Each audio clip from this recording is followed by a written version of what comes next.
Здравствуйте. На телеканале «Новый век» программа «Вызов 112», в студии Эльвира Фазлиева. И сегодня мы расскажем подробности аварии на проспекте Ибрагимова. Водитель просил 5 тысяч, пассажир пьяный 8 тысяч. А договориться смогли или не смогли? Ну а как с пьяным пассажиром договариваться-то? Один из водителей сел за руль, не имея на то права. Покажем, как двое подозреваемых организовали незаконное пребывание больше 7 тысяч иностранцев на территории страны. Я расскажу, больше такого не будет, это урок. Дело рассмотрели в особом порядке. Увез пассажиров в Ижевск и пропал. В Удмуртии нашли мертвым 25-летнего таксиста из Казани. Это и не только. Прямо сейчас. Один человек пострадал в результате столкновения Hyundai Solaris и Renault Logan на проспекте Ибрагимова. По предварительным данным, авария произошла по вине водителя французской иномарки, водитель которого протаранил Hyundai. Прибывшие на место инспекторы выяснили, что предполагаемый виновник происшествия вообще не имел права садиться за руль. Почему, знает Анна Городнова. Я въехал, в автомобиль стоящий. Непонятно, откуда он вышел. Свою вину в произошедшем водитель Renault Logan не отрицал. Рассказал, что ехал с возлюбленной по проспекту Ибрагимова, отвлекся на секунду от дороги и не заметил Hyundai Solaris, который стоял спереди. Эту же версию подтвердил и водитель корейской иномарки. Все машины стояли, и я стоял. Он сзади подлетел и врезался. Водитель Hyundai рассказал, что подрабатывает в такси. В этот вечер он забрал пассажира и намеревался довести его до пункта назначения. Но доехать туда было не суждено. В результате происшествия пассажиру потребовалась помощь медиков. Удар был сильный, шею, повредил. Медики диагностировали у 38-летнего пассажира растяжение шейного отдела позвоночника. Другое мнение было у матери предполагаемого виновника аварии. Она прибыла на место происшествия после звонка сына. Рассказала, что пострадавший не спешил вызывать бригаду скорой помощи, а начал торговаться с юношей и предложил урегулировать вопрос без помощи инспекторов. К слову, отметила она, подобное предложение исходило не только от него. Водитель просил 5 тысяч, пассажир пьяный 8 тысяч. А договориться смогли или не смогли? Ну а как с пьяным пассажиром договариваться-то? И зачем деньги, если они потом отъедут, а потом скажут, вот давайте деньги опять, что ли? Что вот у меня там травмы, еще что-то. Искать ответы на вопрос, почему ситуация получила такое продолжение, долго не пришлось. Как оказалось, 18-летний водитель Рено не имел права управлять автомобилем. У меня прав нету. А вы отучились? Почти, экзамены остались только. А что сейчас с вами будет? Ничего хорошего.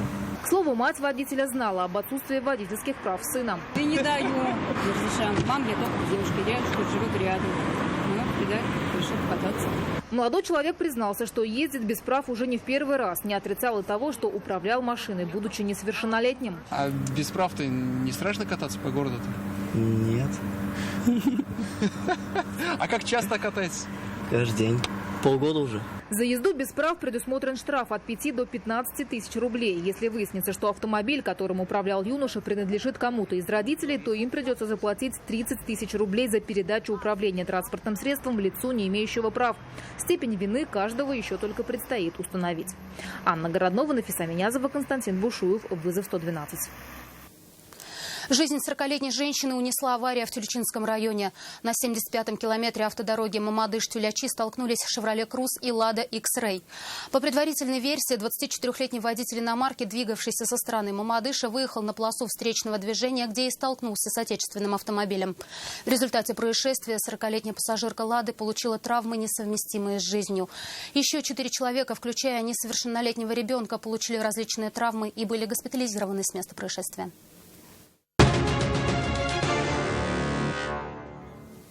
Казанского таксиста жестоко убили по дороге в Ижевск. Сообщение об исчезновении 25-летнего мужчины поступило в отдел полиции 21 июля. Оперативники выяснили, что разыскиваемый стал жертвой преступления. По версии следствия, за день до обращения 3 жителей Ижевска приехали в Казань и вечером на стоянке такси возле аквапарка стали подыскивать водителя, который бы согласился доставить их в столицу Удмуртии. После того, как потерпевший принял заказ, подозреваемые выехали на его автомобиле «Лада Гранта». В пути злоумышленники убили водителя, задушив его заранее взятым из дома кабелем. Затем они перегнали автомобиль в Ижевск, где спрятали его возле лесопосадки, а тело водителя закопали неподалеку. Оперативники осмотрели место происшествия. Было найдено тело потерпевшего и его автомобиль. Все 3 подозреваемых задержаны. В отношении них возбуждено уголовное дело по статье «Убийство из корыстных побуждений». В ближайшее время им изберут меру пресечения. Обеспечили незаконное пребывание свыше 7 тысяч иностранцам. Сегодня в Ахитовском районном суде Казани в особом порядке рассмотрели дела двух подозреваемых. В зависимости от роли каждого они обвинялись по статьям «Незаконное образование юридического лица» и «Организация незаконной миграции». С зала суда репортаж Алии Хайрудиновой. Я рассказываю, больше такого не будет, это урок. Клянусь, больше такого не будет. Оба подсудимых полностью раскаялись в содеянном, вследствие чего дело было решено рассмотреть в особом порядке. На скамье подсудимых Батиров Абдулмалик и Мадаминов Бахадир. Как считает следствие, подозреваемые получали у иностранных граждан их паспорта, миграционные карты, квитанции об оплате госпошлины. С этим пакетом документов они обещали их поставить на миграционный учет. При этом денежное вознаграждение за предоставленный иностранным гражданам пакет документов, создающих видимость их легального пребывания в России, Батиров и Мадаминов установили в размере от 2500 до 9000 рублей. Свою деятельность подсудимые осуществляли с апреля 2016 года по апрель 2018. 5 несовершенных детей еще ждем на днях 6-го сына, поэтому прошу вас смягче обстоятельства хотя бы условно. С учетом смягчающих обстоятельств государственное обвинение попросило суд назначить Батирову наказание в виде условного лишения свободы сроком на 4 года. Назначенное наказание прошу считать условным с испытательным сроком на 4 года. В итоге суд назначил Батирову 3 года лишения свободы условно со штрафом в 200 тысяч рублей, а Мадаминову 2,5 года лишения свободы также условно. Алия Хайрудинова, Ленар Гинатуллин, Наиль Абдуллин, вызов 112.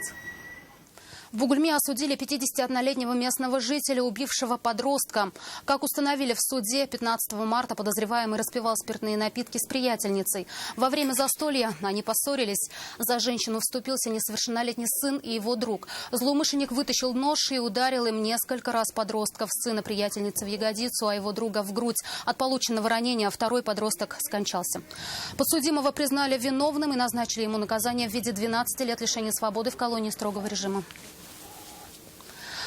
Причинила ущерб на сумму больше 20 миллионов рублей. В Ахитовском районном суде продолжается процесс в отношении Исхаковой Ирины.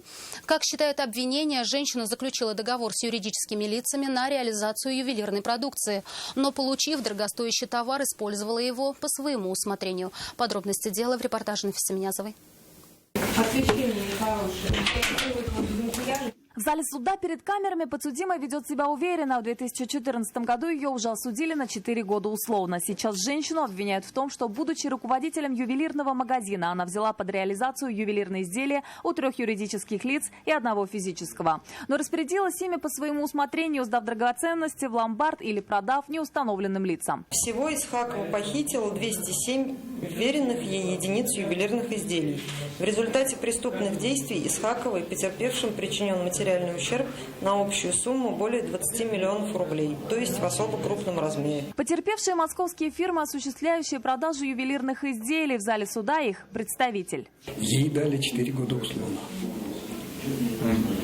И как только этот условный срок был исполнен, выяснилось, что он, оказывается, его 2-й раз отворил.